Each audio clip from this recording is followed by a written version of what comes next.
What a terrible day to have eyes. The Marvels trailer is officially out, and at long last, a collection of 3 of the least popular characters ever introduced into the MCU has finally been unveiled. But you see, when your audience does everything in their power to constantly let you know that anything concerning a single one of these characters deserves to either be scrapped entirely or immediately be released to Disney+, when you're Disney Marvel, clearly the only right answer is to make the damn thing anyways. Damn the fans, and damn their views on the frozen turd on a stick constantly being marketed as a chocolate popsicle that is Brie Larson. But of course, rather than swallowing their pride, Disney Marvel is sticking to their guns on one of the worst casting choices since Amber Heard was chosen for Mera in Aquaman, and decided to move full steam ahead on this one, because if you have a problem with the Marvels, then clearly you simply hate women.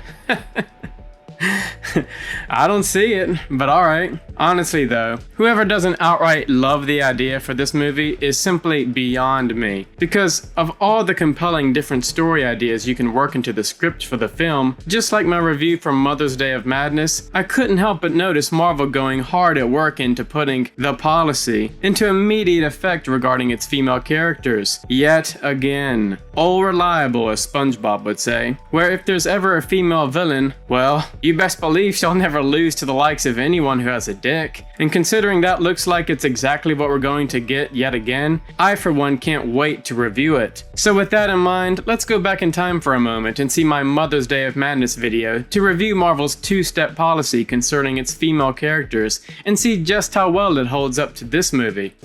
Due to Marvel's unwritten, yet always written, 2-step policy that is as follows. 1. Women never fall to men, only to themselves, other women, or the consequences of their own actions. And number 2. All female anti-heroes are simply innocent victims of men, every fucking time. This is an ever-present, one-sided policy, clearly made of vibranium since, well, they'll never let us be rid of it for any female character ever scripted to fill the role of anything even remotely close to approaching an antagonist. Just look at anything with Jean Grey from X-Men, Hela from Thor, Agatha from WandaVision, Carly from Falcon and the Winter Soldier, and now Wanda herself being added to that list. And you'll know the ending to any future female antagonist down the line before the movie is even released.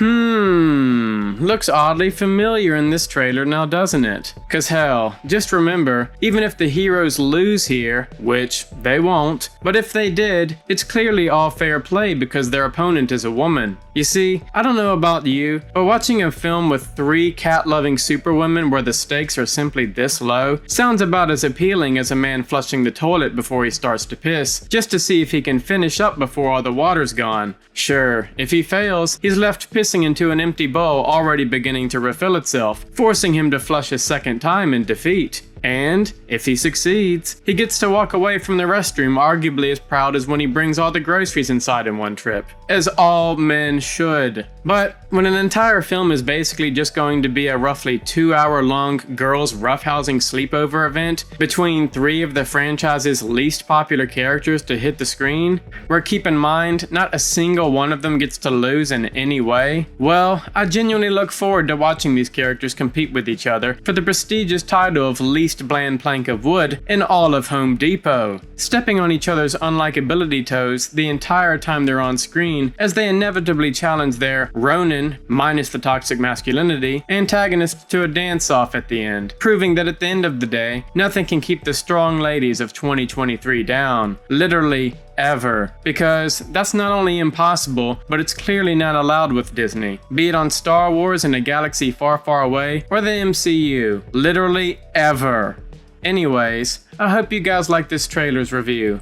Feel free to comment down below and let me know what movie or trailer you'd like me to review next. Whether it's good, or whether it's another pointless, soulless addition to the MCU made exclusively for the sake of girl power good, boy power bad, remember, I'll fucking judge. Tiny, momentary speck within an indifferent universe.